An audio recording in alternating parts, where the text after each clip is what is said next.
Stephen, welcome. Good to see you. Thank you, Tyler. Explain first, why don't we start with your hypothesis on what the economy is likely to do, where inflation is likely to be, where unemployment may be, and how that feeds into your more defensive stance. Yeah, I mean, fair question, Tyler. The issue we have right now is that's probably one of the more difficult questions to answer, as all of your guests have been saying. The outlook is really cloudy going forward. Our base case is for a rocky landing, which I define as, maybe inflation getting down to 3 to 4% range. I'm more in Kelly's camp there, that it's just a hard beast to completely tame. That means you're probably looking at a 10-year rate in the 3 to 3.5% range on a long-term basis. And probably the economy, we just cut our economic growth numbers for this year to 1.5 and to 2.5, 2.5 this year, 1.5 next year, real. So a kind of difficult economic backdrop.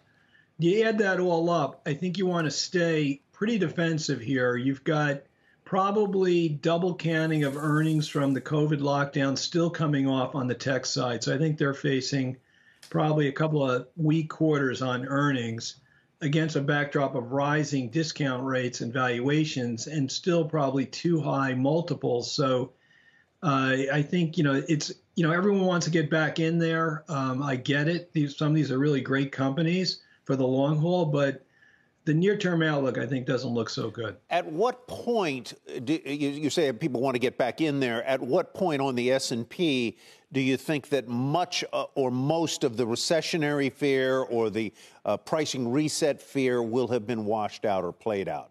Is it 3,800, 3,700, where?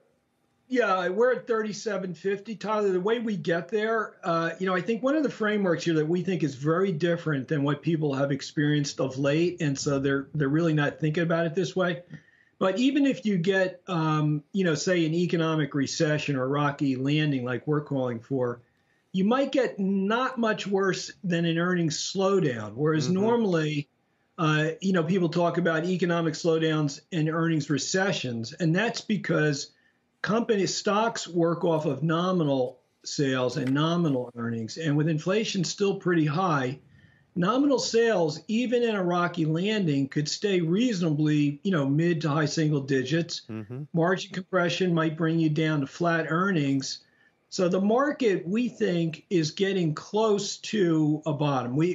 Our idea is like maybe 220 on earnings on the S&P this year. That would, and probably a 17 multiple, assuming a 3.5%, inflation rate. So we think that's kind of fair value in the near term on the S&P.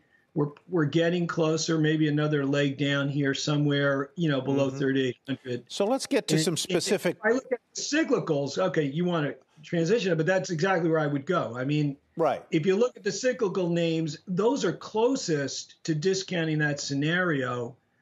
The problem with the growth names is they haven't fully discounted the earnings scenario, and they still got pressure on the interest rate scenario. So it's tougher to call where they bottom. Shepard Smith here. Thanks for watching CNBC on YouTube.